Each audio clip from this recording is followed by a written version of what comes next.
1.11 கோடியில் ஏழை பெண்களுக்கு தாலிக்கு தங்கம், திருமண நிதி உதவி உள்ளிட்ட நலத்திட்டங்களை அமைச்சர் நாசர் வழங்கினார்.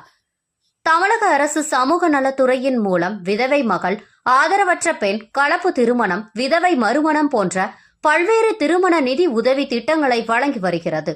அந்த வகையில் திருவள்ளூர் மாவட்டத்தில் சமூக நலன் மற்றும் மகளிர் உரிமைத்துறையின் சார்பில் 2024 மற்றும் 2025 ஆண்டுக்கான ஏழை பெண்களுக்கு தாலிக்கு தங்கம் மற்றும் நிதி உதவி வழங்கும் விழா திருவள்ளூரில் உள்ள தனியார் திருமண மண்டபத்தில் நடைபெற்றது. இதில் மாவட்டத்தில் உள்ள 14 ஊராட்சி ஒன்றியங்களுக்கு உட்பட்ட 181 பயனாளிகளுக்கு 1.11 கோடியில் தாலிக்கு தங்கம் மற்றும் 74 லட்சம் ரூபாய் ஏழை பெண்களின் திருமண நிதி உதவியை சிறுபான்மை மற்றும் வெளிநாடு வாழ் தமிழர் நலத்துறை அமைச்சர் சாமு நாசர் வழங்கினார். இந்த விழாவில் மாவட்ட ஆட்சியர் பிரதாப், சட்டமன்ற உறுப்பினர்கள் சந்திரன், துரை சந்திரசேகர் உட்பட பலர் கலந்து கொண்டனர்.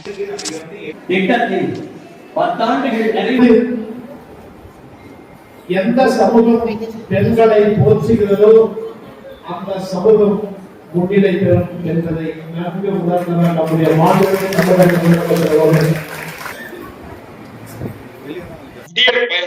விடியல் பயணம் என்ன? இலவசமாக பஸ்ல போலாம் பெண்கள். நானும் என் மனைவியும் பஸ்ல போனோம்னா இந்த கண்ட்ராக்டர் என் பின்னாடியே டிக்கெட் டிக்கெட் டிக்கெட் டிக்கெட் முன்னாடி என் மனைவியை உட்காந்து கிட்ட கூட போறதில்லை. ஆனா அங்கிருந்து என்ன வெறுப்பேற்றலாம். என்னன்னு என் தலைவர் எனக்கு கொடுத்த மரியாதை பார்த்தீங்கன்னா, உங்கள்கிட்ட வந்து கேட்கறாங்க டிக்கெட், ஏகத்தை கேட்கல, எனக்கு விடியல் பயணம் இலவசம், நான் பயணிக்கிறேன் அப்படின்னு சொல்றாரு.